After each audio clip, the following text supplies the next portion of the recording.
সেই দল থেকে 6 জন আগামী সংসদে গিয়ে সংসদকে কাঁপাবে। 294 জনের কণ্ঠকে অতিক্রম করে এই এনসিপির 6 জনের কণ্ঠ বাংলাদেশের প্রত্যেকটা প্রান্তে পৌঁছাবে।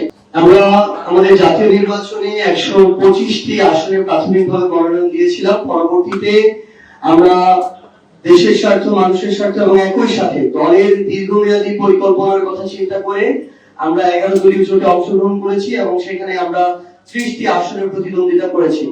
আমাদের যারা মাঠ পর্যায়ে একটা দলের এই শুরুর পর্যায়ে কাজ করছেন, কোনো কিছু বিনিময় ছাড়াই তারা কিন্তু দিনরাত অক্লান্ত পরিশ্রম করে কষ্ট করে যাচ্ছেন, কাজ করছেন।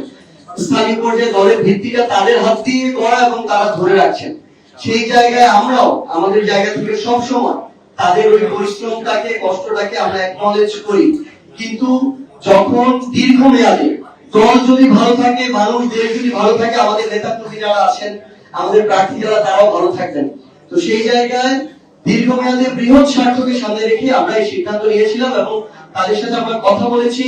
তাদের যখন তারা দেখেছে যে আমাদের যে দলটার বয়স 1 বছর হয়নি, সেই দল থেকে 6 জন আগামী সংসদে গিয়ে সংসদকে কাঁপাবে এবং আমরা বিশ্বাস করি 294 জনের কণ্ঠকে অতিক্রম করে এই এনসিপির 6 জনের কণ্ঠ বাংলাদেশের প্রত্যেকটা প্রান্তে পৌঁছাবে।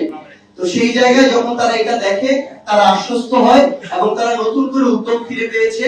আমরা আশা করছি যে আমরা একইভাবে স্থানীয় পর্যায়ে আমরা প্রত্যেকটা জায়গায় আমরা আমাদের এই প্রার্থীরা ঘোষণা করব।